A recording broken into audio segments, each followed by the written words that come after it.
Welcome, welcome, welcome, everyone, and thank you for joining the first of many of the successful 2021 motivational development discussion panels brought to you by Atkins and Keith Consultants LLC, where we help introverts persevere through life-altering experiences in different ranges of coaching and consulting. So I won't spend this time talking about me because we have some dynamic realtors on this panel that I cannot wait to dive into these questions so that they can share their knowledge and skills with you. So get your notepad, your iPad, your tablet, your notes, whatever you need, because these skilled professionals are going to expand your real estate knowledge. It does not matter if you are a first-time home buyer, if you are seasoned, or you're just starting out and you want to hear more information. You are about to receive some amazing tips about home buying, renting,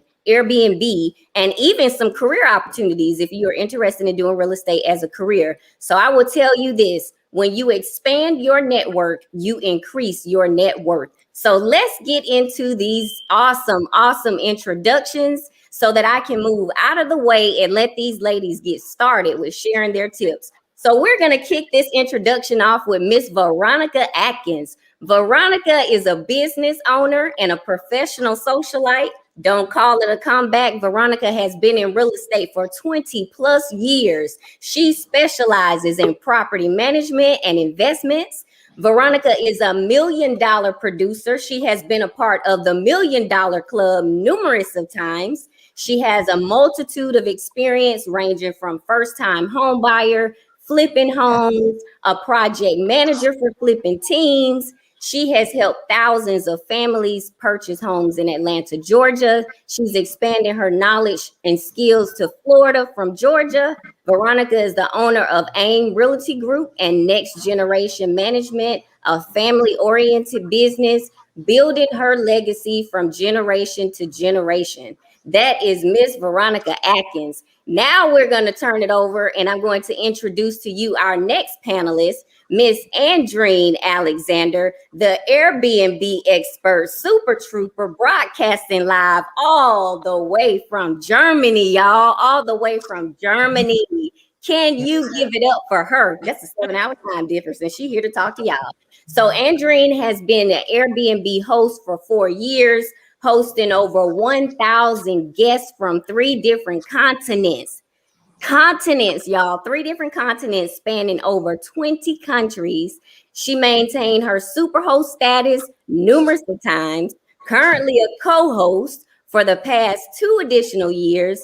She mentored 3 family members in becoming Airbnb host and banishing the superhost badge of excellence. So that is Miss Andreen Alexander. Now we're getting ready to introduce a really good friend of mine, Dr. Carrie Carter Walker, the lifelong educator turned realtor. Dr. Carrie Walker Carter is born and raised in Cuero, Texas. Her childhood and life experiences has taught her that no matter what obstacle you come across, your past does not dictate your future. And after being in education as a teacher and an assistant principal for 9 years, she found a new passion in life. And after getting into real estate as an investor by accident, ooh, y'all gonna hear a lot about that. Dr. Carrie quickly found out that she had a newfound passion that would open up so many doors outside of education. She loves helping children, and y'all know I love helping the kids. She loves it too, and found her purpose in life. But it was time to expand her knowledge and expertise. She is forever an educator at heart, now has the ability to help people from all over find the homes of their dreams. She holds a BA from Concordia University, a master's in education for curriculum and instruction. She received her doctorate. We got a doctor in the house, y'all. She received her doctorate of education from Concordia University, Portland. She has a wealth of knowledge, a great personality, and loves to learn. Dr. Carrie's past education experiences has given her skills needed to be a successful realtor. She's a realtor that is on your side. She listens to your needs. She stays optimistic. She's very consistent, makes great decisions, and can guide you through this entire process and meet you where you are. She is definitely the right person to find you the right property at the right time. Y'all give it up for the doctor in the house, Dr. Carrie Carter Walker. Now we're going to turn it over to my sister, my soror, Louisa Nicholson. Louisa is a proud North Carolina native who currently resides in Northern Virginia. She acquired a passion for real estate while traveling around the world as a military spouse for over a decade. Louisa has incorporated her skills as a clinical therapist. Listen, y'all, listen to these backgrounds. A clinical therapist to bring enthusiasm, passion, and professionalism to each interaction. She is known for advocating her clients and guiding them every step of the way to help them attain their goals, combining her love for people and the real estate process. Louisa works to different homeowners' unique strengths in order to fully highlight their best features and quickly attract the right buyers. So in addition to her creative marketing approach, integrates both traditional aspects as well as some new strategies based on the best practices and emerging technologies. So whether your goal is to purchase, lease, invest, sell, Louisa would love to put her knowledge of the community and real estate expertise to work for you. So give it up for Louisa Nicholson. She is going to bring you some great information. And last but certainly not least, Miss Simone Odoms. Simone. She's going to pop back in here shortly, but I'm going to go ahead and introduce her. Simone is a licensed practical nurse and realtor. Simone is a highly skilled career professional with more than 20 years as well of experience.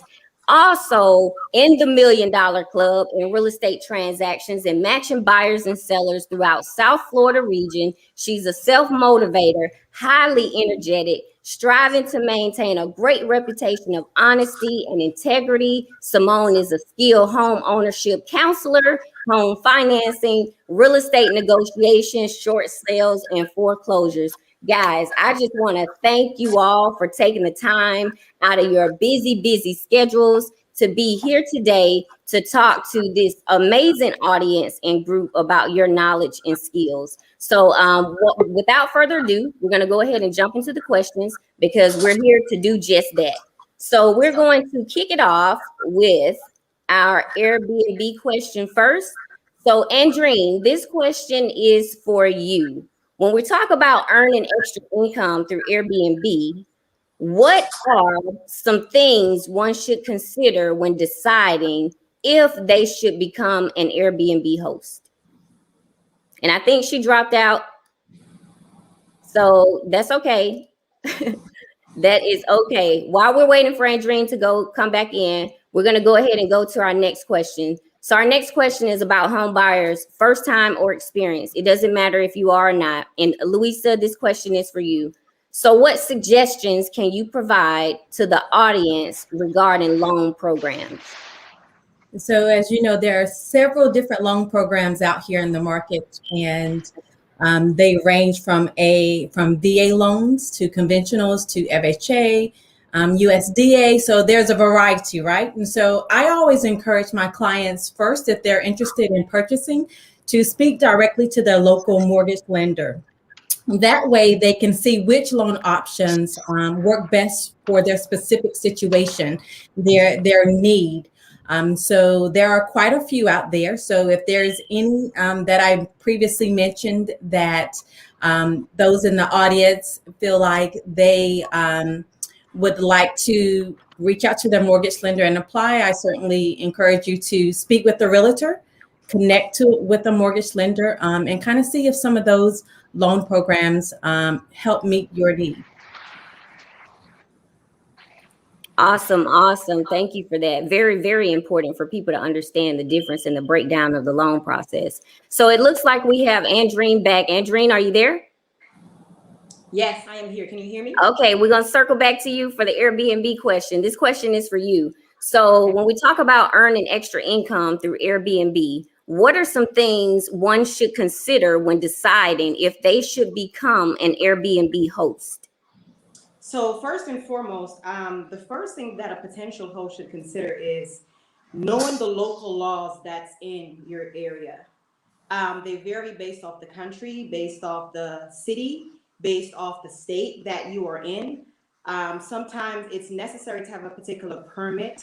You may have to pay additional taxes. You may have to also have certain licenses to do that. So I would definitely encourage someone to find out what are those local laws. When Airbnb was in its infancy, the laws were a little bit flexible. There wasn't too many restrictions, but over the time, things have changed vastly, right? So maybe 5 years ago, 6 years ago, you have individuals that were in particular association type of housing units where they were just doing Airbnb, and there's just been so much more crackdown since then. So the first thing to do is just find out what is necessary and what is legal and what is not allowed in your particular state. The second thing that I would say is make sure that you're very responsive. Okay. So the way how Airbnb works is you have a potential guest who will send you a request, send you a note. Normally, it's expected for you to respond within 24 hours. However, unless you're sleeping or something like that, and you're trying to get that superhost status or you're trying to have a higher rating, every 3 months, Airbnb, they're going to grade you. And that grading rubric, it's also dependent on how responsive you are. Okay, so that is something that you're going to have to really make sure that you're able to respond to them in a timely manner. Do understand that you won't be the only person that's listing your property. So just think about it. If you're the one that's trying to book a vacation or what have you, and someone is taking 24 hours, me personally, if I'm not hearing back within an hour or two, I'm more likely to just move on to another home, another host. So that is one thing to also be mindful of. You need to also be a people person, be very tolerant of different cultures, be very friendly. You have to understand that a lot of times these individuals, they may be from the local area, but 9 times out of 10, they're from a different state, they're from a different country. And as a host, you're expected to have that person feel at home. You're expected to kind of be that first touch point as far as what's expected in that community. Just imagine, if you're going to another country or another state or what have you, the guest is normally pretty much an extension of your family.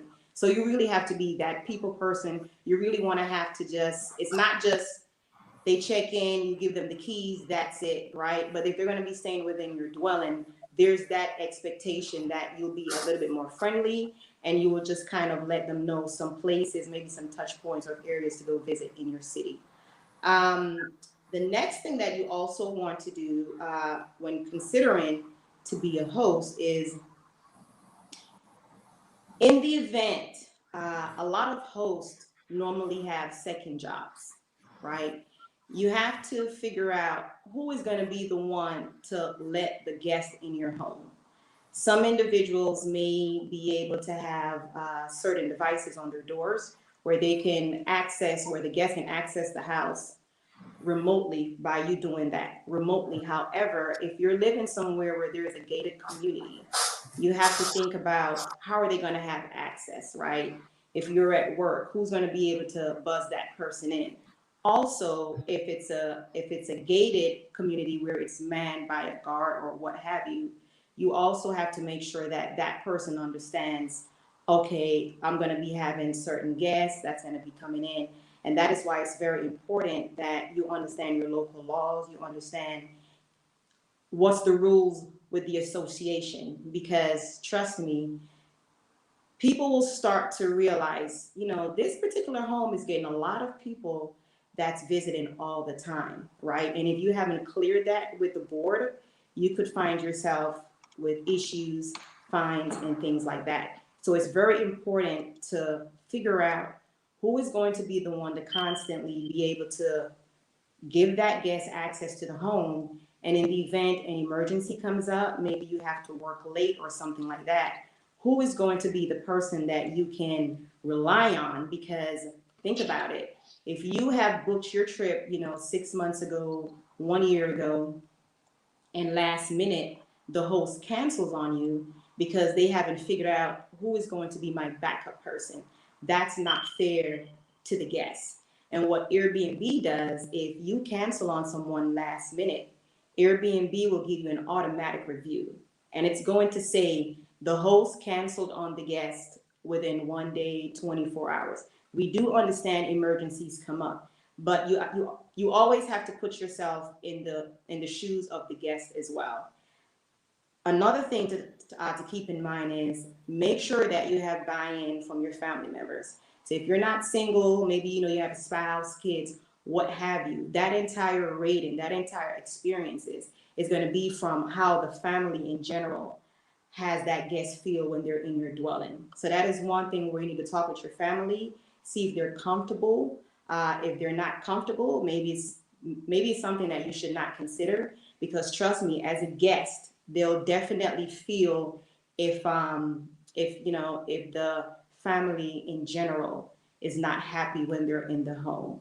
Another thing that I'd also say is, if you've never been a guest, the very first thing that I did before I decided to become a host is to be a guest. So that way I sort of kind of understood the process. I've done it before. I could see some best practices. So if you've never been a guest, maybe consider doing that before deciding to become a host. And that's pretty much it. Well, that was a wealth of knowledge. I heard be a people person, understanding cultural differences, being friendly, having family members buy in, being a host first, so you can being a guest first, so you can understand how to be a host. All amazing. So this next question is about property, rental property. Dr. Carey, this question is for you. So what are some best strategies and tips you can share about leveraging rental properties as an investor? Alrighty, so let's get into rental properties. But first, y'all, there's a wealth of knowledge of all these women here, Black women. So I truly hope the people in the audience, you have your journals and your pens and you are taking all the notes, okay? So let's talk about rental properties. So when we're thinking about leveraging rental properties, we want to think about tax breaks and tax advantages, right? And a lot of my clients that either are financing or they have cash, right? Especially the financers, they like to do cash out refinances. So when interest rates are really low, they do a cash out so they can pull that cash out and then maybe even go and put that down for another property, right? Low rates right now, as we can see in the Austin, Texas area.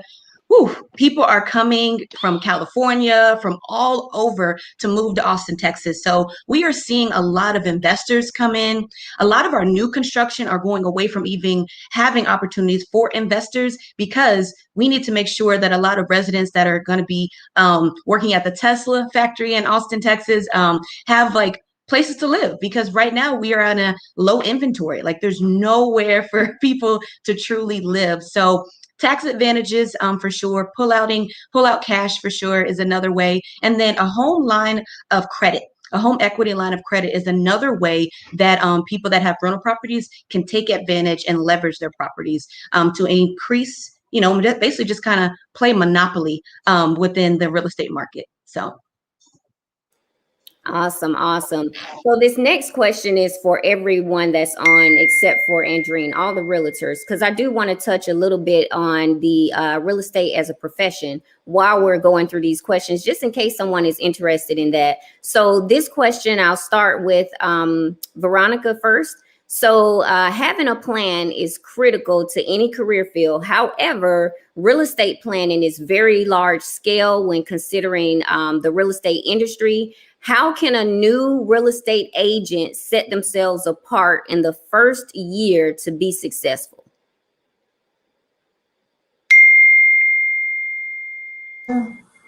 There you go.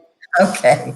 In the first year, it's very important that, when you're starting out in real estate, and I've been doing this for over 20 years, so it has been very great for me. But when you're starting out into any industry, you want to analyze it and see if it's going to be the best industry for you, especially when it comes to customer service. You're going to be giving yourself to individuals, basically. So you first want to get organized. That's what I say. Get organized, learn the business, learn what it's about. And, you know, when you get in the business, it's unique. It's a good niche to find where you want to be, whether it's a buyer's agent, a listing agent, you know, or whether you want to become a part of a team. You know, teams are great if you want to work as an individual, but when you're part of a team, you get a lot more knowledge on that team, especially when you're a new beginner. So team parts like branding yourself, marketing, even becoming a blogger now, you know, all those industries and niches are great. And one of the best thing, again, is learning and listing is listing presentation. And once you learn to present yourself in the business, then you can find your niche. But first of all, get organized. Awesome, awesome. So, Louisa, this same question is for you. So, how can a new real estate agent set themselves apart their first year in order to be successful? So I completely agree with Veronica. I just want to add also is find yourself a mentor. This is my first year. July will be my first year in the business. And certainly that was one of the things that I did while I was taking my courses. And before I even took the exam, I got organized. And then I connected with a mentor. And I try to remain teachable, remain flexible, because Veronica's right. It's a lot of giving of your time, certainly. So you want to make sure you're providing that that excellent customer service, because this will be the largest purchase your client is going to make. And even if you're not the subject matter expert, you need to be surrounded and connected to individuals who are, because you're constantly learning. Different transactions call for different things and different skill sets. So I do agree that you need to kind of establish whether or not you want to be a buyer's agent or a listing agent, certainly. In addition to whether you want to focus on investors or commercial or even just solely residential. But I think organizing yourself, getting organized, as well as connecting with a mentor, as well as individuals who have been in the industry for a number of years. Excellent, excellent. Dr. Carey, same question for you. Oh my goodness, this is so important. Veronica, you hit on every single point. But something I really want to highlight is when I was in my very first year of real estate, I was with a broker that did not have time to coach me, did not have time to mentor me. I did not sell a single house the entire year. I was doing all the open houses. I was trying to be in flow with my business, but I truly didn't know what I was supposed to be doing, you know? And then I was at an open house and this lady came in. She was the only person that truly started a intentional conversation with me. A couple of days later, she emailed me and said, you know what, I would love to mentor and I would love to coach you.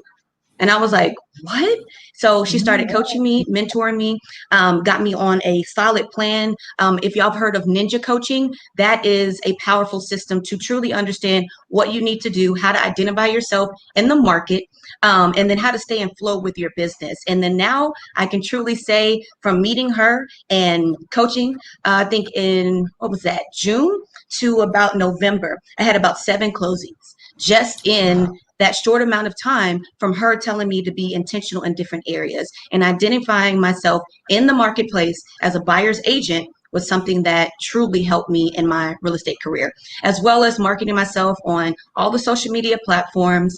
TikTok is a new thing that I started doing, and I try to educate people by doing my fun TikToks and adding some music that some of the younger generation really can, they really vibe to. So that's even, bringing in some millennials and Gen Xers to get some homes.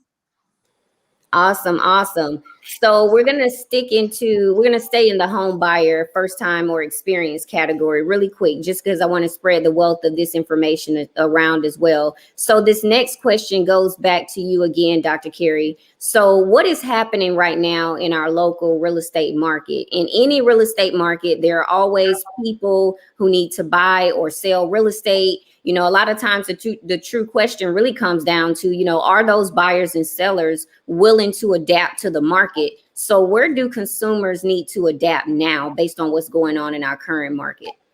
Okay. And so to the audience, I am in the Austin, Texas area. And right now, I know a lot of people were in the news about, the new Tesla factory and all these people moving to Austin. So what's happening right now is we are in a seller's market.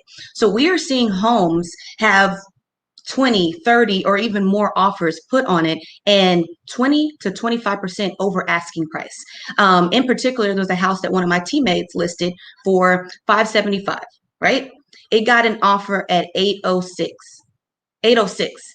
And that is insane. I've never seen anything like this. So just know right now in the Austin, Texas and surrounding areas, we are in a true seller's market. So the things that sellers need to do, and what I'm even seeing in comparison to people that stage their homes and the people that don't, the people that actually stage their homes and have a good flow, those houses are going like that.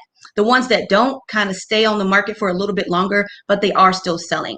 Some people, they don't have to really do any more upgrades. Before we would tell people, do upgrades, maybe change out some of the flooring or make sure you have, the walls painted a certain way. However, you're not having to do that anymore. There's so many people moving here and willing to put in over asking that a lot of sellers are just okay with just listing their house. And some people are going to rent because they're like, I don't even need a house right now. I'll rent for a little bit, see what the market does, and then I'll buy later. So that's what's currently happening right now. Wow. 806. Jeez. That's pretty high. That's in the money right there. And they were actually pre-approved for $1 million, so they could have went up even higher if they wanted to. Wow, totally understand. So we're gonna keep this train smoking. The next question is for both Veronica and Louisa. So Veronica first, and then Louisa. So what questions should buyers ask their agent, Veronica?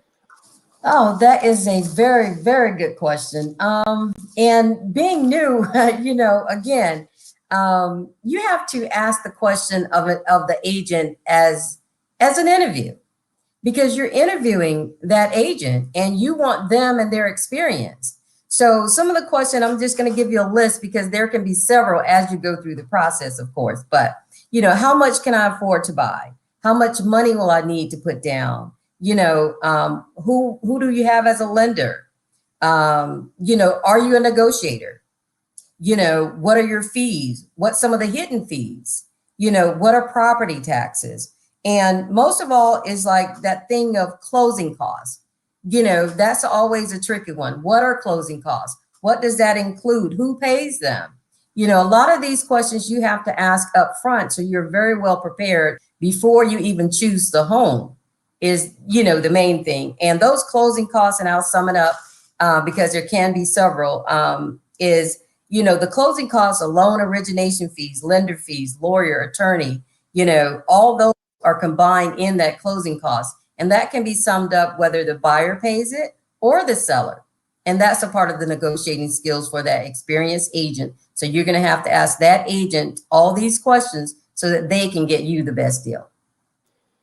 Awesome. Thank you so much. That closing piece is very important, especially those negotiation fees. So I hope y'all are taking notes, honey. You do not want to miss this knowledge here, honey. The same question for you, Louisa. Give it to us, honey. Give it to us, sis. Yeah. So I echo Veronica's statements. I think it's very important. I know whenever I am being interviewed by a potential client, I am also interviewing that client. So one thing I use is a buyer's consultation sheet. And so I talk about some of those things that Veronica spoke about. I get clarity on information that I need to know, right? What is your timeline? Because sometimes buyers may, in the current market, some buyers may ask the realtor, how available are you, right? And because we need to move quickly in this market. Some homes are on the market for hours. And so we do need to move quickly, but earnest money, home inspection, radon test, they want to know that, or they need to know that, but they may not know how to ask it. So I think that if they ask an open-ended question, I think that's an opportunity for the realtor to kind of just educate the potential client on what the process is. Because sometimes the clients know that they are pre-approved for a certain amount of money, but that doesn't necessarily mean that they want to spend that amount of money. So sometimes they may even ask commission for realtors.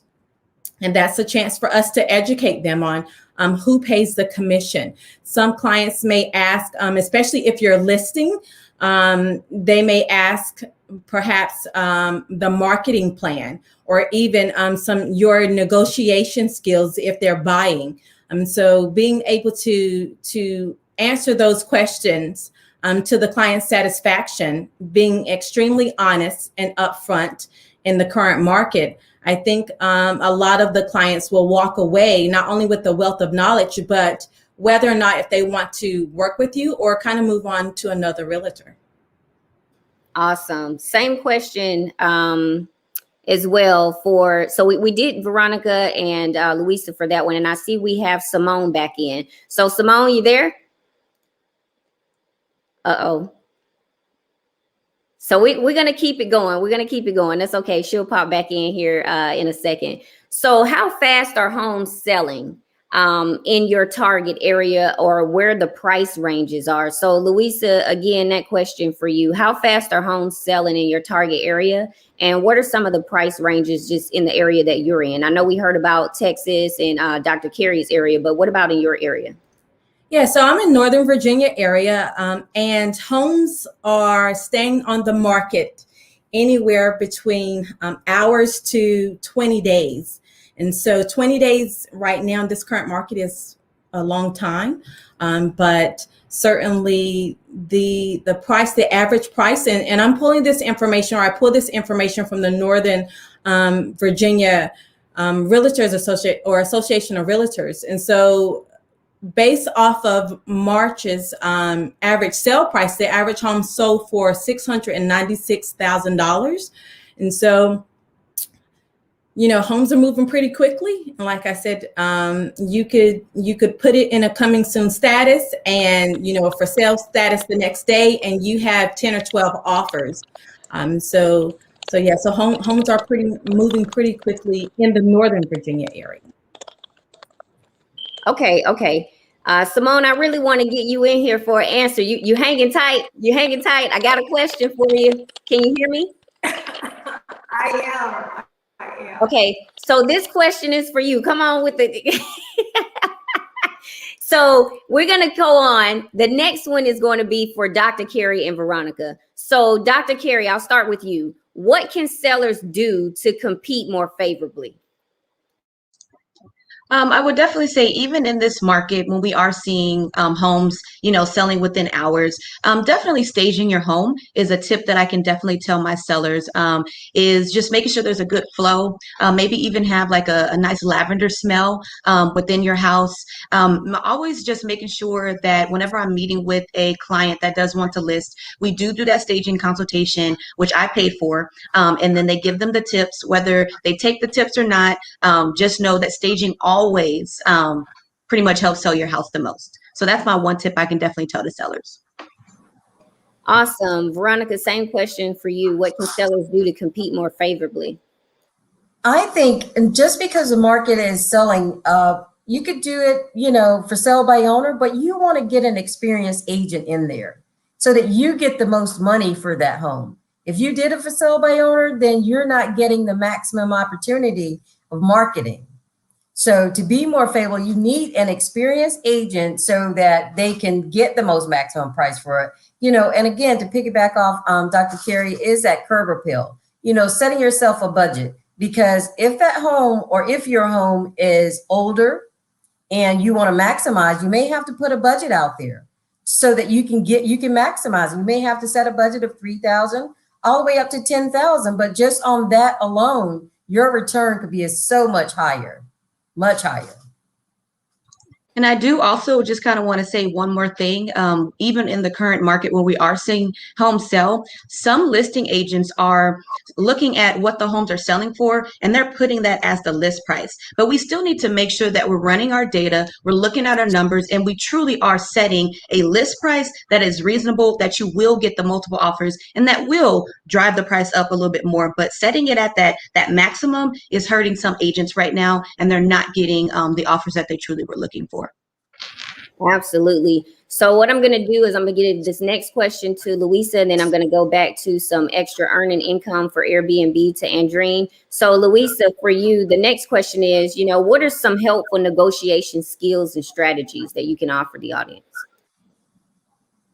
So right now, with it being the seller's market, I always say if you have cash on hand, right, that certainly can help. What we're seeing in our current market here in Northern Virginia is people are willing to pay over. I think Dr. Carey mentioned that. And so we're talking hundreds of thousands over. And so if you have cash on hand, that's always a good one. One thing I certainly try to negotiate is a earlier closing for my clients that do not have additional cash. Certainly, we want to make sure that the home that they're buying appraises at value. So one thing I certainly do is I run all the comps prior to suggesting an offer price before my clients and I even do an offer. We do the comps. And so for us, that has been a good negotiating skill for me, or a negotiating tactic or skill to do, because that way you kind of get a feel of what the homes in the area are selling for. And sometimes the client doesn't get the home, but certainly they don't end up overpaying for the home. Awesome. So I do want to start taking a couple of questions from the audience. And I think this one is for going to be for Dr. Carey as well. So I'll pop it up on the screen as well and read it. So this one is it normal for the agent to take care of the staging for the seller, or does the seller normally do their own staging? And I'll put it up so you can see it. Is it normal for, okay. So basically what I was explaining earlier is what we do at our brokerage is we pay the consultation fee to get a stager in there to meet with our sellers and talk about, what you need to do to truly open up your home and market to the right clientele. That's what we do. But basically what you want to do is once you meet with that stager, you can take their advice. Some of them bring in their own furniture, and then some of them just rearrange what you already have. Awesome. And I want to take one more before I kick it back over to Andreen. Veronica and Louisa, this one, both of you can answer. It is, when do you think the market will change? I'd like to see this for a long time. I thought that was an interesting one. I would say probably in about 3 years, I project the interest rate may go up, and we're going to see those home buyers that have already sold. That's why they're renting right now, because to see what's going to happen. And I do see a lot of rentals. Right now, rentals are very, very high. So I think about, the lenders are projecting about 3 years. Yeah. Okay. I agree. In about 2 to 3 years. All right. So we'll take it back to some earning extra income bucket as well. So Andreen, this next question is for you. So how do you increase your chances of having more bookings and staying ahead of the competition and becoming a super host? I know you touched on quite a bit in your opening, so you may have hit on it a little bit, but go ahead and tell us a little bit more about how people that are interested in being Airbnb hosts can increase their chances of having more bookings.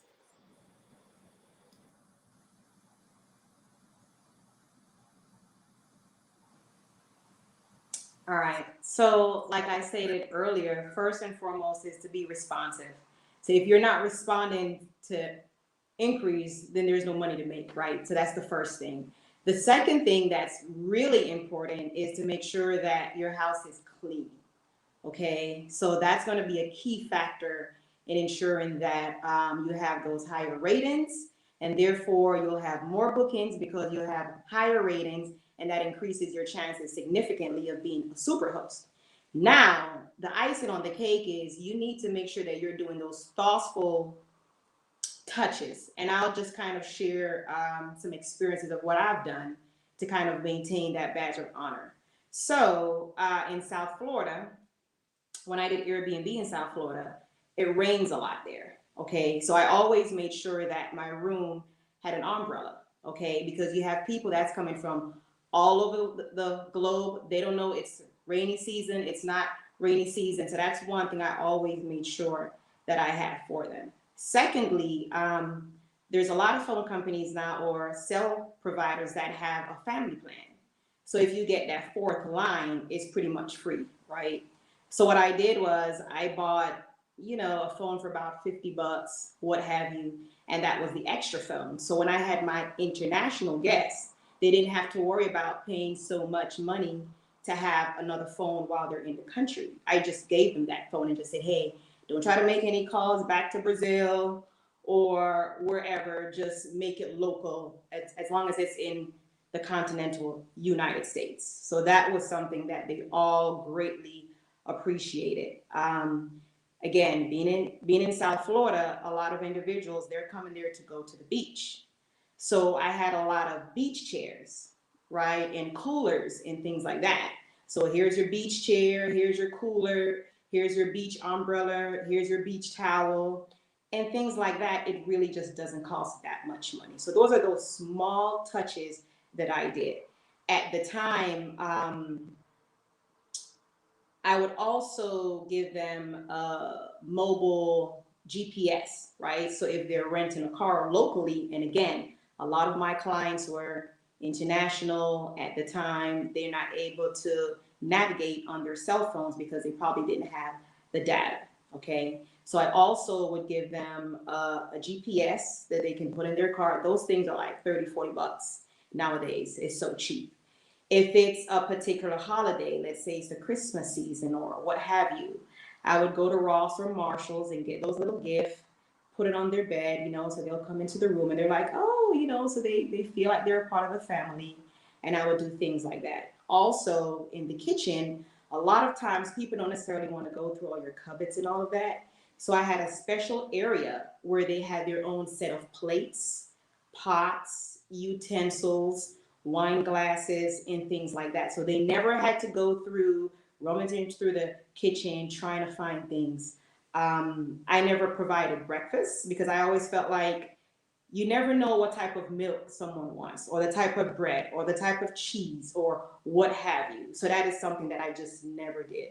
Okay, so that's what's going to get you that super host. If you're going to be hosting, maybe you're in New York or somewhere where it's cold.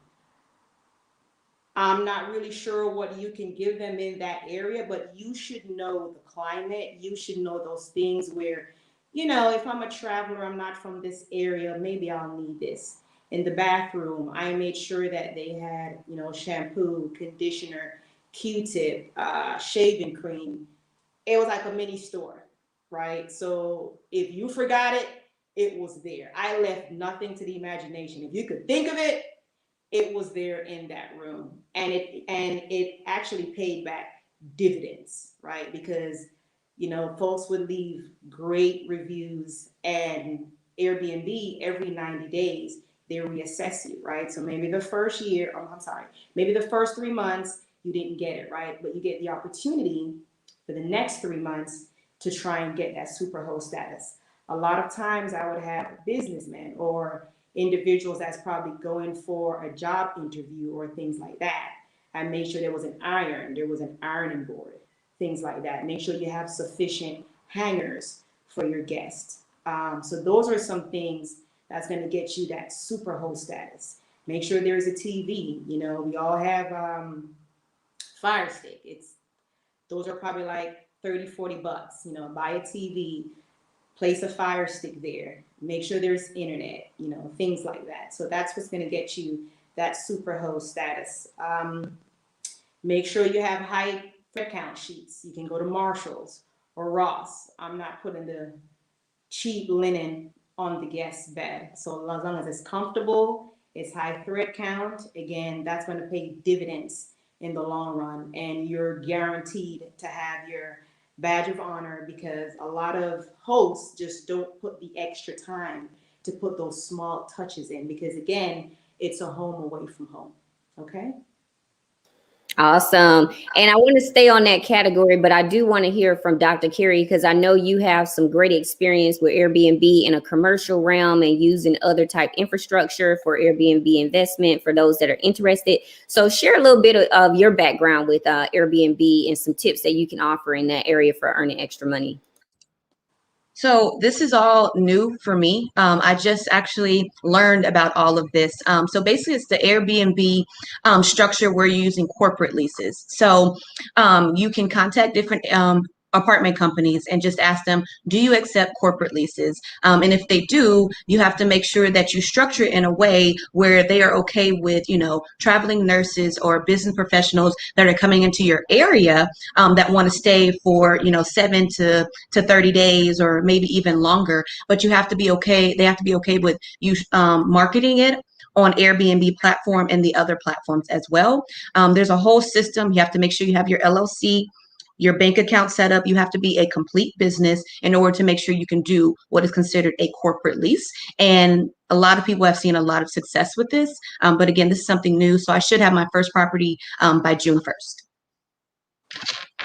Congratulations to you on that. So the next question, we're going to go back to talking about rental properties. So for rental properties, I'll ask this to both Veronica and Louisa, but for Louisa first. So what are some advantages and disadvantages to rental properties? And then, kind of throw some things in there too about the considerations for not only just residential, but duplexes, townhomes, condos.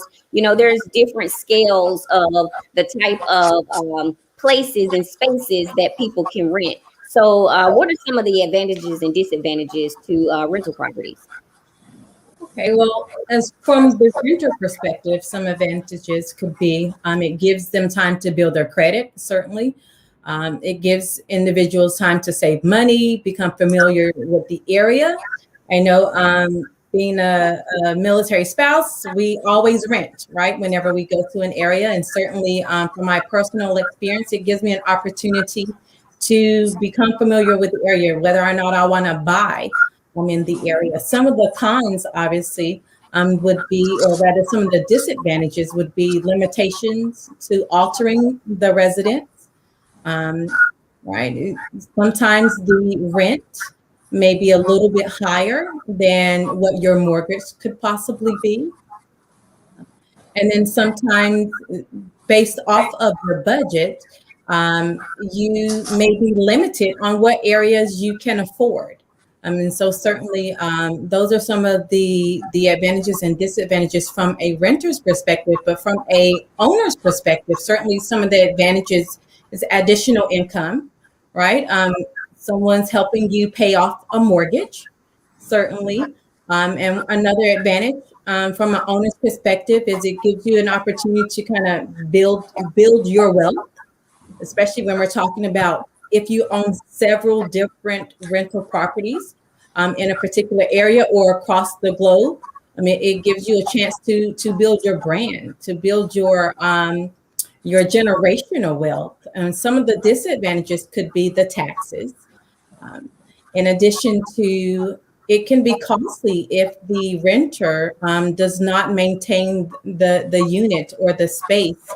It can cost you. One of the things I strongly encourage is renter's insurance, whether you're a renter or whether you are a owner, because certainly if the property is damaged or something is stolen from the property, one of the advantages as a renter is that you have the opportunity to kind of file that claim and get that property restored without having to come out of your pocket, right? And so those are some of the advantages and disadvantages. And go ahead.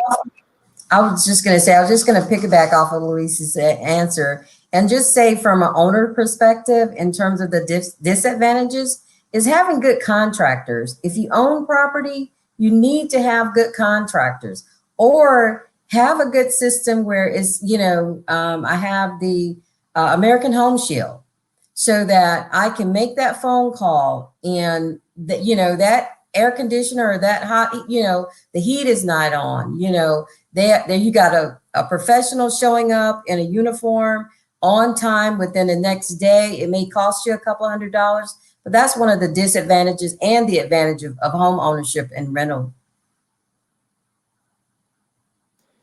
Okay, awesome, awesome. And Veronica, I do want to stick with you and ask you another question as well. This is kind of on the buyers and sellers consideration part as well. So what kind of questions should buyers and sellers consider when shopping around for a real estate agent? I know a few of you touched on it a little bit earlier, but can you just deep dive that a little bit more for us of what buyers and sellers should consider when they're asking or shopping around for a real estate agent? Again, you all mentioned some great points about, hey, you're buying your next home. This is probably the biggest purchase of your life.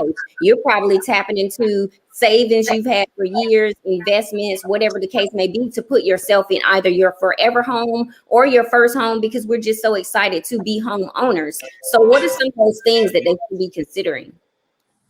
I guess, when you're a new agent, they're going to be interviewing you, and you want to be on top of your game. When you're interviewing, you want an experienced agent. When you're looking for an agent, you want someone that's experienced. So even if you're new, you want to come off as, your stuff, because, when you're shopping for that realtor, you want somebody to be accessible. So, do you like texting? Do you prefer email? Or can I call you? What are your hours? If they have a lot of clients, then how do you fit in? Are you busy? It's my first house. I want you to hold my hand every day, and they want to send you tons of listings and, and tell you, hey, what about this one? But also, do you work from home? Do you have an office that I can come to? Are you a part of a team? If you're not available, do you have someone else, an assistant that I may be able to call? You have to ask all of these questions up front so you can get the most experienced agent, so that you can get to the home that you want. And of course, directing to the right location. Are you familiar with location? And, doing some of the homework for yourself. And, those are the main things I would say, when you're shopping for a realtor, is to really get someone who's experienced so that you get the most money and you find the property that you're looking for. And especially now with all of the negotiation and the high, overbidding, you have got to get you an experienced agency. You have got to ask all those questions. Excellent. And I hate that our other panelist was having technical difficulties, but I'm pretty sure with all the experience we have here, I really want to get this question out. So just jump in as you see fit based on your skills and background. And again, I'm pretty sure all of you are capable of answering this question and can give us some great nuggets. But there are different trends to watch for that gives indicators of the direction that our market is going in. So what do you see happening with foreign buyers, and what does that mean for our market? I'll just open it up to anyone. Any thoughts on, outside buyers coming in, how often that happens? I'm pretty sure that's a high, trend that happens a lot. People buy all around the world all the time. Yeah, I would say right now there is an influx of international buyers, and they're doing a lot of Airbnb with those purchases and rentals. And that's what also is driving the market up a little bit, because they're cash buyers. When you're doing your loan and they're coming with cash, it's it's tough. Okay, no worries. So we're pretty much wrapping up with our questions for the panel. So now I want to jump down to some more of the real estate as a profession. So this one I'll ask to Dr. Carey, and then the last question I'll ask to both Louisa and Veronica, and then we'll get ready to wrap this up with a couple of success stories that I want you all to share. So how long should a new real estate agent wait to take on multiple states? Dr. Carey, for you. So I don't have any experience on taking other states. I will eventually in the Airbnb sector, as well as I don't know, we haven't even talked about it, but I flip houses as well. That's how I accidentally got into real estate investing and decided to become a real estate agent because I had a realtor that gave me some really bad advice. And I was like, you know what? I need to learn this for myself so I don't make the same mistake again. So that's how I accidentally fell into real estate and then realized I truly love it. And eventually, I will take on other states with Airbnbs and flipping houses. But as far as a real estate agent, I don't have any experience on that, so I can't truly speak to that. Veronica, you've been in it for a long time. Maybe that's something you might be able to answer. Yes, actually, I've did real estate in California and then to Georgia and now to Florida. And it's the same to some degree, other than the laws. And they do require you to take the educational courses just for the law, because like Florida is an escrow state, California is an escrow state, where Georgia is an attorney state. So just learning the law, the property themselves are pretty much the same. I would just say learning the law is basically going to be the deciding factor on what you need to learn as far as transferring states. And I don't think there's a time limit. Awesome. So then the next one, I'll keep it with you and then Louisa as well. So how long should a newly licensed real estate agent work in a brokerage firm before branching out on their own?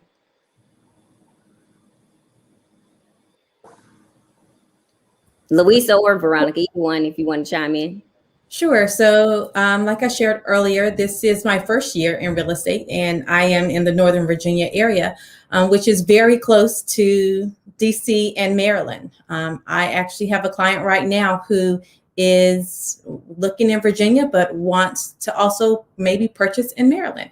So, having license in all three areas is certainly a plus. But I think as a new agent coming on board, I think is really a personal decision on how long you want to work for a brokerage. I certainly believe that it's a decision that you need to make early on. Certainly the brokerage that I'm with allows me the flexibility to kind of be here for a long term. So I personally do not have any plans at the moment, the way that I did my my goals. And I don't have any plans at the moment of branching out, but I think that it is a personal decision based off of the needs of that particular agent. Awesome. And I'm glad Dr. Carey made the point about flipping homes, because I know there are a lot of people that are either doing that already, interested in doing it. And I know between Dr. Carey and Veronica, and maybe you too, Louisa, but Dr. Carey, talk to us a little bit about that experience, that knowledge, and what it looks like to flip a home. What should one expect? How does that process all work? Just share with us your background with flipping homes. Okay. So basically, when you're looking at flipping a home, you definitely want to either work with a real estate agent or you can work with a wholesaler. And I've done both. Okay. And so just recently, I started working with a wholesaler who found me a property on the outskirts of Austin, Texas. It was 3 bedrooms, 2 bath. We just closed on it last Friday. And so basically what I'm doing is right now I'm working with my contractor. We're getting all the permits on it. But when I first went into the house, the things I was looking for is, what does the neighborhood look like? That's the first thing, because you want to make sure it's in a safe neighborhood to where if a family wants to come in or a new couple, if they have kids or whatnot, that they will want to live in that property, right? So those are the first things I looked at. Then I wanted to walk around in it and try to check out the foundation to see if it was settled or if we're going to have to do some foundation work. So I have my notepad, I have my contractor, and we're literally walking the house to see what type of upgrades we're going to have to do to make sure this house is going to be like A1, okay? And so we're looking at windows, we're looking at floors, we're looking at if we want to change around the structure. So for this house, it's 3 bedrooms, 2 baths. We're changing it into a 3 bedroom with a study. We're remodeling the kitchen completely. And so this entire project is going to take about $68,000. I went through a hard money lender. So basically they funded the project.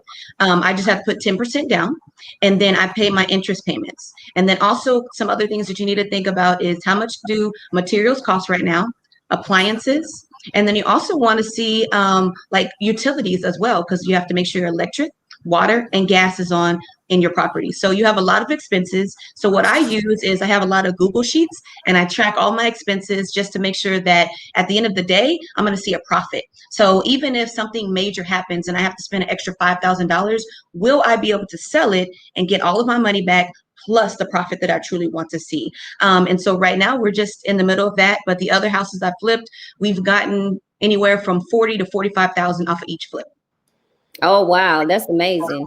Yeah. Veronica or anyone else want to add to that before I ask the next question along the same lines of flipping houses? Well, I would just piggyback on what Dr. Carey said is also driving the area and see what the planning is for that development. So when you know that a growing area is going to be turning, then that's the opportunity where you want to buy. That's the perfect opportunity.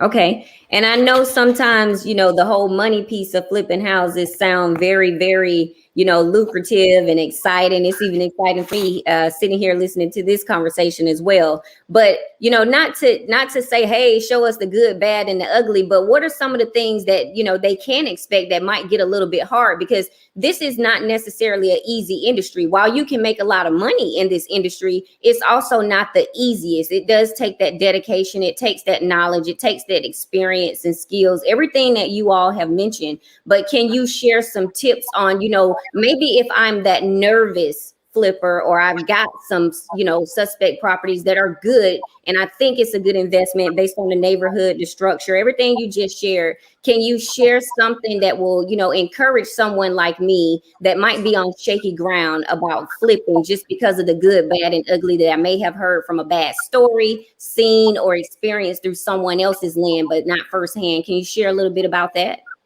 Contractors. Oh, I'm sorry, Brian. I was about to say that. Go ahead. Yes. I've had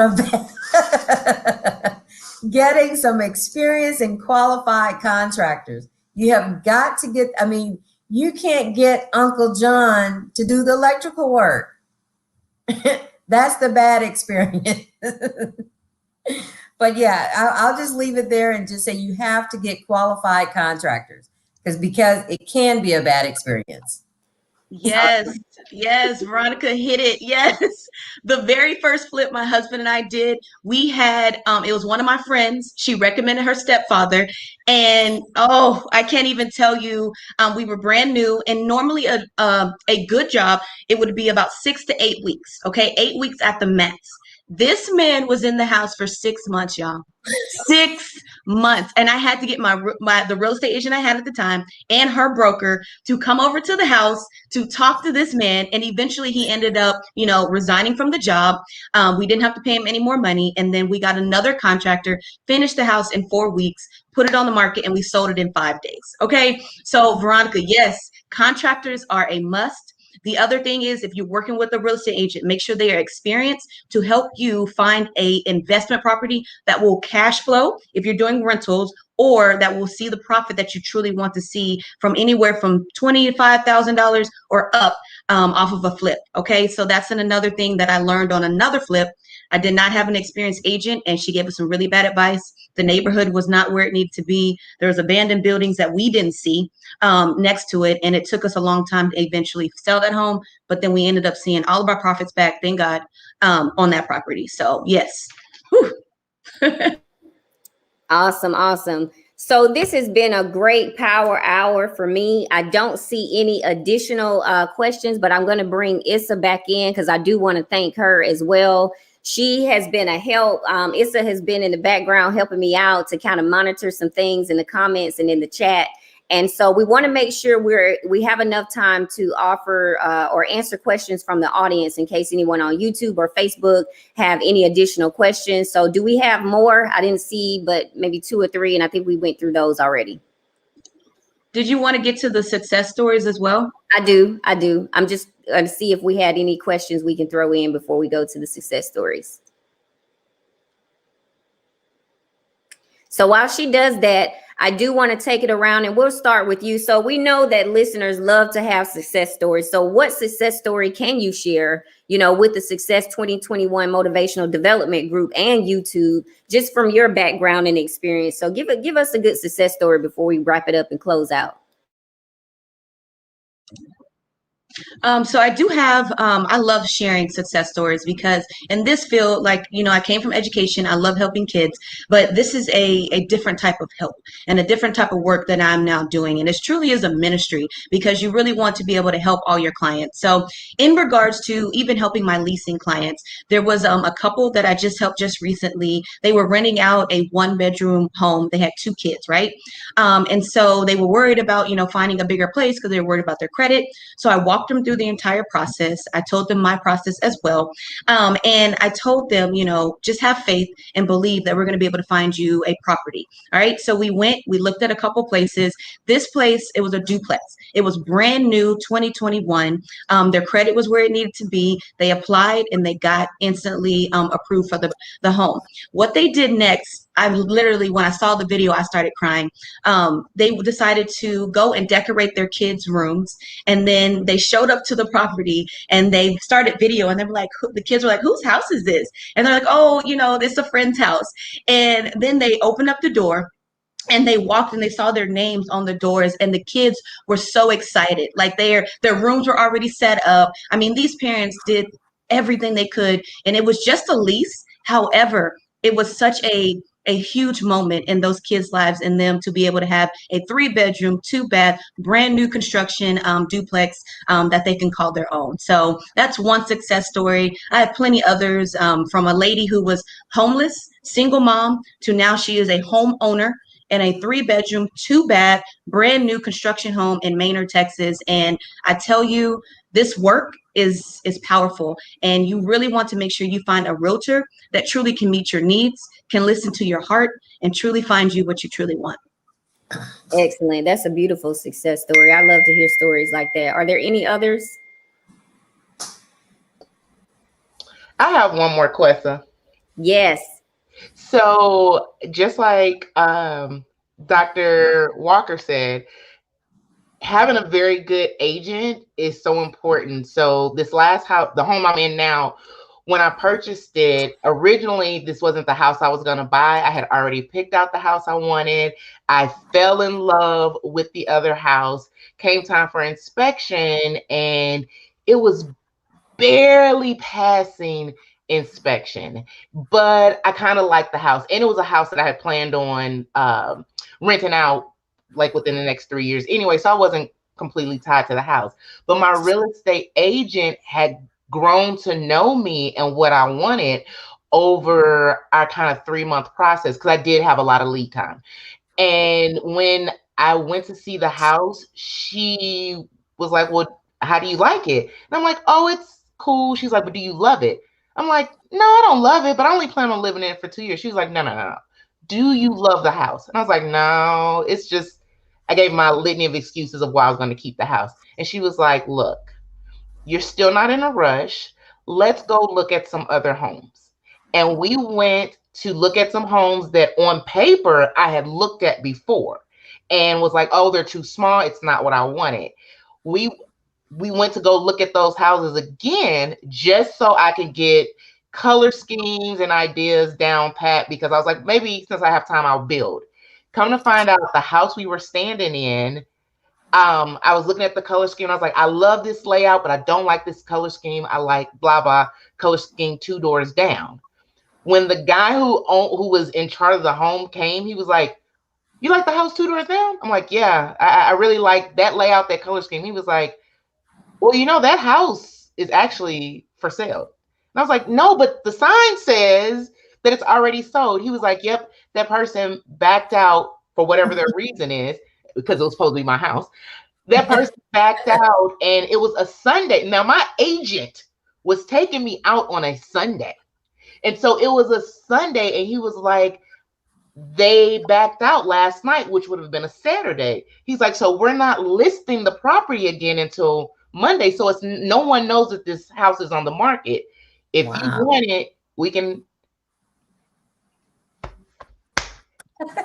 I swooped it up. I swooped it up. It was a house that had been being built. So this home I live in now that I purchased is a brand new house. So no issues with inspection. And I was able to do some extra minor touches because it wasn't all the way complete.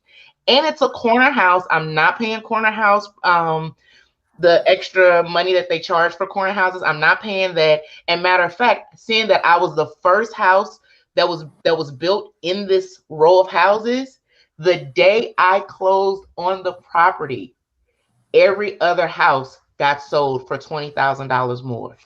Baby, this was my house. This was supposed to be my house. Listen, I'm not that's gonna a rent it out. success story right there. Man, congratulations to you too. That is awesome. Thank you both, you and Dr. Carrie Carter Walker, for sharing your success stories. I really appreciate it.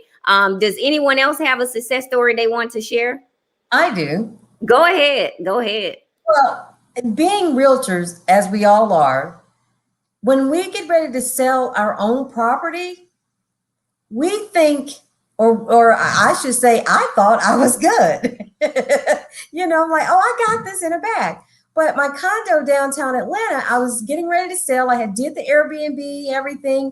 I was getting ready. I knew I was going to be transitioning to Florida. So I was like, let me, get rid of this. And, Super Bowl time and everything. I had just leased it. I was like, okay, I'm ready to go. So I put it on the market myself, of course. I got this. Lo and behold, I did not realize that because it was a high rise, it had, issues with parking, the HOA was very expensive. Those things were so expensive, and targeting a buyer for that, I had no idea. I was getting, it was before the market is as crazy as it is right now. So it was a different time, but I did not realize the marketing, the listing presentation, how much exposure I needed in order to sell. So I got this team of young guy. He had been calling me. I said, okay, come over, do the presentation. He was like, he did the presentation. And I was like, okay. He said, we're going to globalize your unit. You can't just stay in this little market of just putting it in MLS and all of that. So he was like, look, I understand you got to pay a commission. So I was trying to hold the commission. I was trying to hold all the money. But when I started to release and let him do what he could do better than I could, I sold it within a matter of less than 30 days. We were under contract with a cash buyer giving me what I wanted in price. I was so excited. I realized that I could not do it all by myself. Listen, that Atkins blood. Well, no, congratulations. Thank you all so much. I greatly appreciate it. I do want to still give great credit to Simone Odoms. I'm so sorry that she had technical difficulties. I do plan to do something like this again in the future. I hope that if I extend the invitation to you ladies, that you would love to take it and accept and come back, because this is a field that you can talk about a multitude of things. So I will not monopolize the rest of your time. I think this was an awesome panel. Before you go, please take a few moments to either drop in the chat as well, but just share with the group if someone wants to get in contact with you. Do you have a social media handle that they can follow you on, your email? How can we contact you if we have more questions outside of this forum?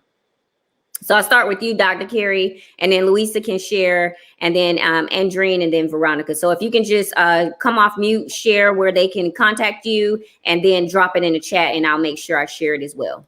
Absolutely. So I'll drop in the chat, but basically I'm on all social media platforms, especially on Instagram, Dr._Carrie, not too much on LinkedIn, but definitely on TikTok as well. And then I will drop my website as well, where I have all my listings and things as well on there. And my email address is Carrie, Kerie, Sells, SELLS, Austin @gmail.com, Carrie Sells Austin @gmail.com. That's it. That's Dr. Carrie, y'all. Louisa, how can we get in contact with you? So on my Facebook or social media platforms, it's Louisa Nicholson Realtor. And once you go to Facebook, you can find all of my information there. It's pretty much the same, spelled just like it is today, LOUISA NICHOLSON Realtor. on all social media platforms. Excellent. And Veronica, how can we get in contact with you? Facebook, of course. I'm at my email address is msv.atkins@yahoo.com, and on LinkedIn. Excellent. And Andreen, how can we get in contact with you?